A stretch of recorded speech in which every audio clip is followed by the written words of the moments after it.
اعوذ باللہ من الشیطان الرجیم بسم اللہ الرحمن الرحیم الحمدللہ رب العالمین والصلاة والسلام علی اشرف الاولین والآخرین سید الانبیاء والمرسلین وخاتم النبیین اللہم صلی علی محمد وآل محمد وعجل فرجہم۔ جیسے کہ آپ لوگ جانتے ہیں کہ آج بی بی خدیجۃ الکبریٰ طاہرہ ملکۃ العرب سیدۃ النساء کی جو ہے وفات کی شب ہے، اور ہم سب جو ہے وفات کی بی بی کا جو ہے وفات منا رہے ہیں۔ اور بی بی کی زندگی کے بہت سے ایسے پہلو ہیں جو کہ آج بھی تاریکی میں ہیں، جن کے اوپر سے ابھی بھی بہت تحقیق کی ضرورت ہے اور بہت کچھ حاصل کیا جا سکتا ہے، لیکن ظاہری بات ہے یہ کسی نہ کسی کے لیے توفیقات ہوتی ہیں جو ایسے کہا جائے بزرگ ترین لوگوں کی شخصیت پہ جو ہے ریسرچ کی جائے، یہ کسی کسی کا خاصہ ہوتا ہے، کسی کسی کو یہ توفیق نصیب ہوتی ہے۔ میں صرف آج جو بات کروں گی کہ بی بی کے صرف ناموں اور القابات کے متعلق بات کرنا چاہتی ہوں کہ بی بی کا جو نام ہے، اگر آپ گوگل کریں تو گوگل آپ کو کہے گا کہ ختیجہ کا مطلب جو ہے وہ پری میچیور بیبی۔ تو اس کا مطلب یہ ہے کہ بی بی کی جو ولادت ہوئی ہے وہ 6 مہینے میں ہوئی ہے یا 7 مہینے میں ہوئی ہے، اور یہ اسی گھر کا خاصہ رہا ہے، کیونکہ امام حسین علیہ السلام کی ولادت کو اگر ہم مد نظر رکھیں تو یہ بات یقینی ہے کہ 6 منتھ کے جو بیبی ہیں وہ جو ہے وہ زندہ نہیں رہتے اس دنیا میں، لیکن امام حسین، حضرت یحییٰ اور یہ بی بی خدیجہ جن کے نام سے اگر ہم کریں تو ہمیں اندازہ ملتا ہے کہ یہ بھی پری میچیور بیبی تھیں، اس لیے ان کا نام خدیجہ رکھا گیا۔ خاندان کے متعلق آپ لوگ سب جانتے ہیں، لیکن میں یہاں القابات کی بات کروں گی کہ بی بی کا ایک لقب ہے طاہرہ۔ طاہرہ جو بی بی کا لقب ہے، اگر عرب کے اس وقت معاشرے کو دیکھا جائے تو معاشرہ بد کرداری میں مبتلا تھا، ہر طرح کی کہا جائے قبیح عادتیں ان میں موجود تھیں، عورتوں میں بھی اور مردوں میں بھی۔ تو بی بی کو طاہرہ کا لقب کیوں دیا گیا؟ اس لیے دیا گیا کہ بی بی جو تھیں وہ مذہب حضرت عیسیٰ علیہ السلام کی پیروکار تھیں، اور اس وقت وہی اسلام تھا،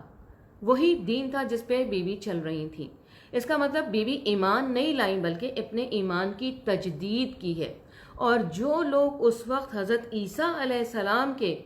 دین کو فالو کر رہے تھے اور اس پہ صحیح طریقے سے چل رہے تھے، جیسے ورقہ بن نوفل تھے، بی بی کے چچا زاد بھائی ورقہ بن نوفل تھے، ان سے وہ ہمیشہ کنسلٹ کیا کرتی تھیں کیونکہ وہ ایک اسکالر تھے اور ریسرچ کرتے رہتے تھے، اور بی بی ان سے مستفید ہوتی تھیں۔ تو ظاہری بات ہے مستفید ہونے کے بعد عمل بھی ضروری تھا، اور عمل وہ کرتی تھیں۔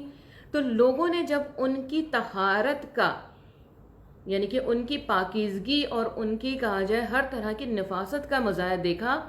تو انہیں طاہرہ کا لقب دیا۔ یہ القابات بی بی نے خود نہیں اڈاپٹ کیے تھے، کہ خود نہیں اپنے اوپر لاگو کیے تھے، بلکہ لوگوں نے یہ القابات آپ کی کوالٹیز کو، آپ کے کردار کو، آپ کے کہا جائے ذہنی سوچ کو دیکھتے ہوئے جو ہے آپ کو دیا تھا۔ یعنی کہ ہر طرح سے آپ طاہرہ تھیں، سوچ میں بھی طاہر تھیں، اعمال میں بھی طاہر تھیں، کردار میں بھی آپ طاہر تھیں، اسی لیے آپ کے تمام زندگی کے اندر جو جو اس وقت کے معاملات اس برے ترین معاشرے میں تھے سب پاک و پاکیزہ تھے، اس لیے بی بی کا لقب طاہرہ۔ تو یہ پہلو جو ہے یہ ابھی تاریکی میں ہے کہ اس معاشرے کے اندر بی بی نے کس طرح سے اپنے آپ کو پاک و پاکیزہ اور طیب رکھا۔ پھر دوسری بات آتی ہے کہ ہم بڑے وثوق سے اور بڑے زور و شور سے بی بی کا ایک لقب ملکۃ العرب کہتے ہیں، لیکن کبھی ہم نے اس ملکۃ العرب کے اوپر غور کرنے کی کوشش نہیں کی ہے۔ بھئی ملکۃ العرب تھیں وہ، ٹھیک ہے، ملکۃ العرب بالکل بے شک تھیں وہ، لیکن اس ملکہ کے ملکے کو جاننا جو ہے یہ بہت ضروری ہے، کیونکہ دیکھیں جہاں کہیں بادشاہ ہوتا ہے، اردو میں تو یہی کہا جاتا ہے کہ جہاں کہیں بادشاہ ہوتا ہے تو بادشاہ کی زوجہ کو ملکہ کہا جاتا ہے، جو ایک مخصوص ہوتی ہے، جو اختیار رکھتی ہے۔ اسے بہت ساری ملکہ ہو سکتی ہیں، لیکن ایک جو اہم ترین ہوتی ہے، زوجہ تو بہت ساری ہوتی ہیں، لیکن کیا ہے جو اختیار رکھنے والی ہوتی ہے اسے ملکہ کہا جاتا ہے۔ لیکن بادشاہ ہوتا ہے تو ملکہ ہوتی ہے، لیکن یہاں تو بادشاہت نہیں ہے کوئی بھی، یعنی کہ سرسری طور پہ کیا بی بی کو یہ لقب دے دیا گیا، نہیں، ایسا نہیں ہے۔ یہ عرب اپنے کہا جائے کہ معاملات میں اور کسی کو کوئی لقب دینے میں اس کی ہر چیز کا جائزہ، اس کا انالیسس کر کے دیتے تھے۔ تو بی بی کا جو ملکۃ العرب کا لقب دیا گیا وہ اس لیے دیا گیا کہ بی بی کی جو کہا جائے کہ ذہنی استعداد اور تجربے اس قدر تھے کہ بی بی اپنے ہر معاملے کے اندر مکمل تھیں، یعنی ان کے پاس اتنا زیادہ تجربہ تھا اور اس تجربے کو وہ اس طرح سے استعمال میں لاتی تھی زندگی کے ہر پہلو میں کہ وہ جو ہے ایسا لگتا تھا کہ ان کی مہارتیں اس معاملے میں بہت زیادہ ہو چکی ہیں۔ پھر اس کے بعد سے اس میں مجرد کے اندر عربی میں یہ ملتا ہے کہ اس لفظ کے معنی، ملکہ کے معنی جو ہے یہ ہے کہ اس کی مہارت بے تحاشا تھی اپنے تجربوں کی وجہ سے۔ پھر اس کے بعد سے دوسرا مطلب یہ آتا ہے کہ بی بی جو تھی وہ دیتی بہت تھی، یعنی کہ دینے والا، ٹھیک ہے، دینے والا وہ جو جس کے پاس ہوگا تو وہ دے گا نا، ادھر میں بعد میں آؤں گی، لیکن کسی ایسی قوت کا انتظار۔ تو بس واقعہ ملتا ہے کہ بی بی جو ہے وہ مکے کے بازاروں میں جو ہے ایک دفعہ گزر رہی تھی تو ایک راہب آیا ہے اور اس راہب نے آ کے اعلان کیا کہ اے مکے کے عورتوں، تم یاد رکھو کہ یہاں پر جو ہے ایک رسول کا ظہور ہونے والا، ایک رسول کا نزول ہونے والا، ایک رسول آنے والا ہے، ایک رسول کی آمد متوقع ہے، اور تم دیکھو ان سے شادی کرنے کی کوشش کرنا۔ جب یہ بات ہوئی ہے تو تمام مکے کی عورتوں نے اس راہب کو پتھر سے مارا، جبکہ حضرت ختیجہ نے اپنے گرہ سے یہ بات مان لی کہ کوئی ایسی شخصیت کی آمد متوقع ہے، اور جیسا کہ وہ بھی حضرت ورقہ بن نوفل سے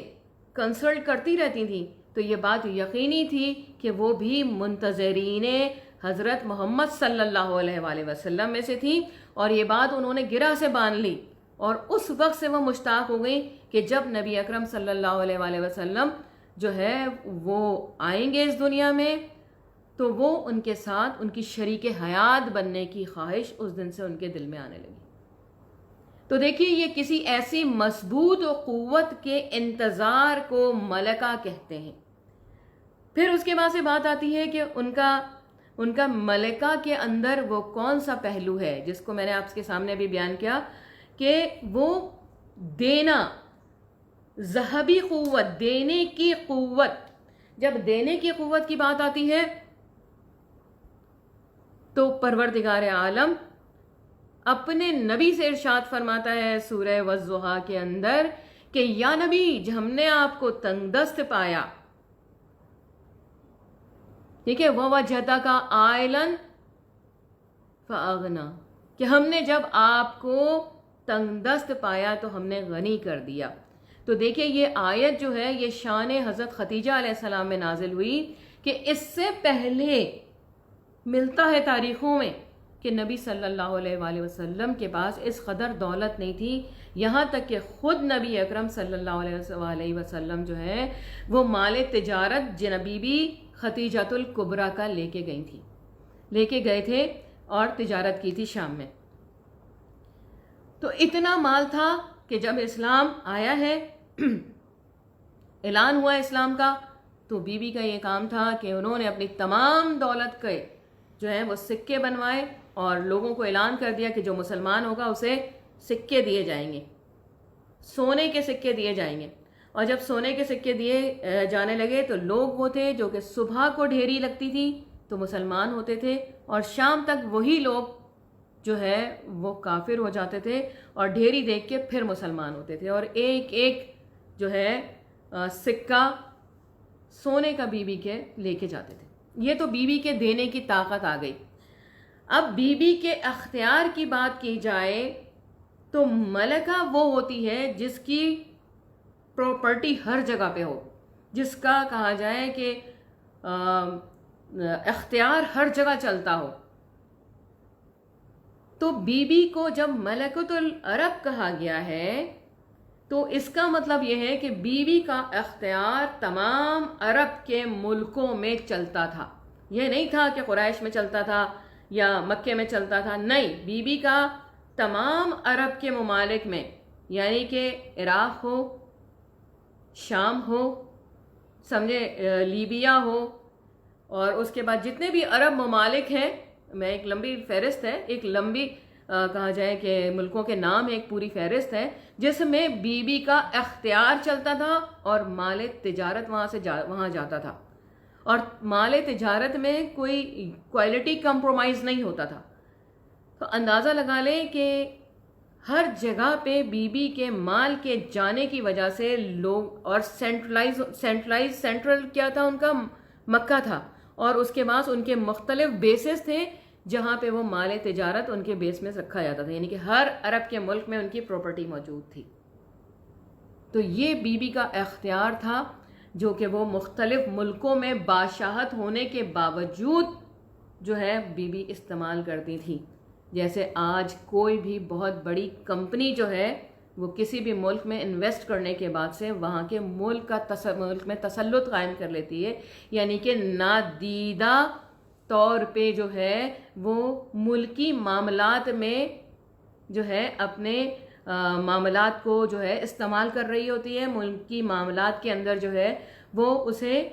جو ہے استعمال کر کے ملک کے معاملات کو چینج کر رہی ہوتی ہے، قوانین کو چینج کر رہی ہوتی ہے. تو اس قدر بی بی کا اختیار تھا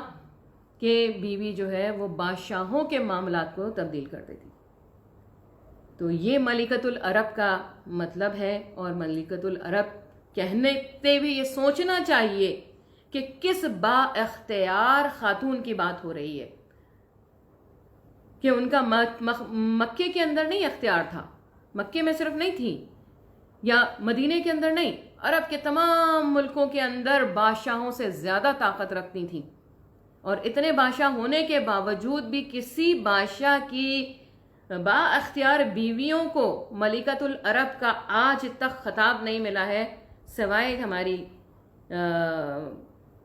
بی بی خدیجۃ الکبریٰ کے. اور آج تک اتنا کچھ ہے، پیٹرول نکل رہا ہے،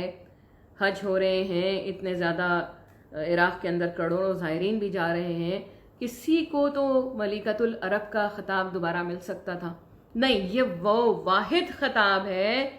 کہ بی بی کے اختیار کو لوگوں نے سمجھا نہیں ہے، جانا نہیں ہے.